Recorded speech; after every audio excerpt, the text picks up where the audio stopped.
wabarakatuh. Waalaikumsalam warahmatullahi wabarakatuh. Selamat siang, salam sejahtera untuk kita semua. Kami pun. Ya pun.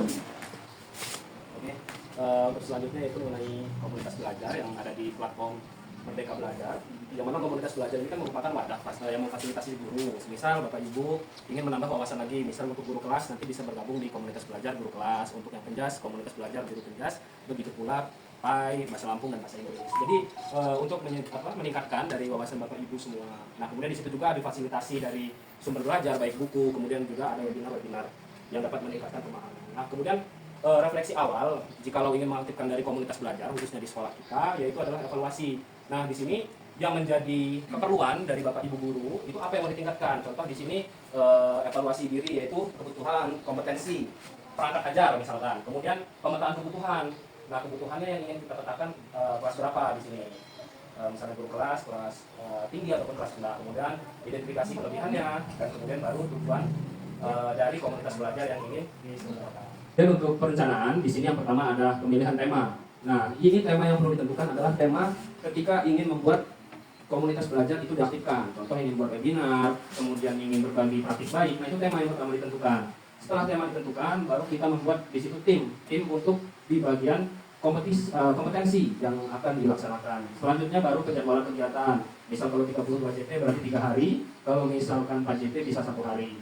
Kemudian penyediaan sumber belajar, kemudian dan evaluasinya. Terakhir ini evaluasi perencanaan biasanya di akhir itu akan diberikan RTL, rencana tindak lanjut, yang mana nanti Bapak Ibu guru mengisi untuk dari evaluasi ketika kombel sudah dijalankan. Kemudian dari implementasinya ada diskusi dan sharing. Contoh di komunitas belajar, webinar itu ada diskusi dan sharing. Sesinya kurang lebih 30 menit.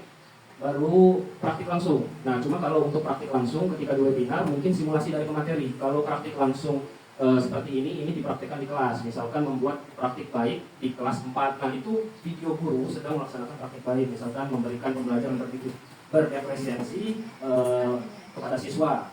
Nah, kemudian yang terakhir ada evaluasi dan refleksi. Selalu di akhir tetap ada evaluasi dan refleksi apa yang sudah dijalankan, kemudian refleksinya diberikan bisa dari siswa, bagaimana pembelajaran ibu di kelas, nah itu siswa mengisi, kemudian bisa juga dari teman sejawat. Kemudian evaluasi di sini, nah ini saya bagi, yang pertama ada refleksi temanya, kesesuaian dari tema, itu skala 1 sampai 5. Keaktifan anggotanya baik dari keaktifan misalkan sesi tanya jawab, kemudian memberikan pendapat 1 sampai 5 juga, manfaat kegiatan dan kepuasan anggota. Nah kalau untuk kepuasan anggota ini nanti bisa dibuat pakai empat juga bisa, ataupun mau dibuat penilaian juga bisa 1 sampai 5 skalanya.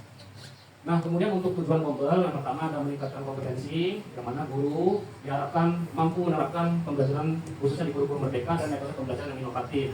Kemudian membangun kolaborasi antara satu sama lain, tidak terbatas hanya di satu institusi, bisa satu kecamatan, satu kabupaten, bahkan provinsi dengan adanya kombel, dimanapun, kapanpun bisa belajar bersama. Kemudian menciptakan sinergi antara satu lembaga lain dengan lembaga yang lainnya. Nah untuk manfaatnya yang pertama pengembangan profesional, kemudian kolaborasi dan networking, peningkatan kualitas pembelajaran dan implementasi kurikulum merdeka. Peran guru tentunya di sini yaitu berpartisipasi. Jadi ketika kombel itu didirikan, alhamdulillah kan untuk sekolah kita sudah semuanya mengikuti kombel, sudah join baik di PMM maupun di saluran WA, berbagi pengalaman. Nah ini nanti mungkin bisa menjadi lanjutannya, yaitu nanti masing-masing guru untuk berbagi pengalamannya bisa seperti tadi di dalam kelas ataupun nanti membuat webinar. Kemudian ya di sini sebagai fasilitator dan juga menjadi evaluator. Fasilitatornya yang mendampingi, misalkan ibu perlu menambahkan hal ini pada proses berbagi praktik baik. Kemudian nanti ada evaluator, mungkin evaluatornya di sini adalah kepala sekolah selaku penanggung jawab dari kombel. Kemudian tantangannya yaitu keterbatasan waktu, karena kalau untuk kombel karena kan memang berbenturan dengan jam mengajar, makanya banyak yang berbagi praktik baiknya di sela-sela, mungkin di hari Jumat ataupun di hari Sabtu yang tidak terlalu efektif dalam mengajarnya, ataupun membuat diklat atau webinar di jam malam hari di antara jam 7:30 sampai jam 9.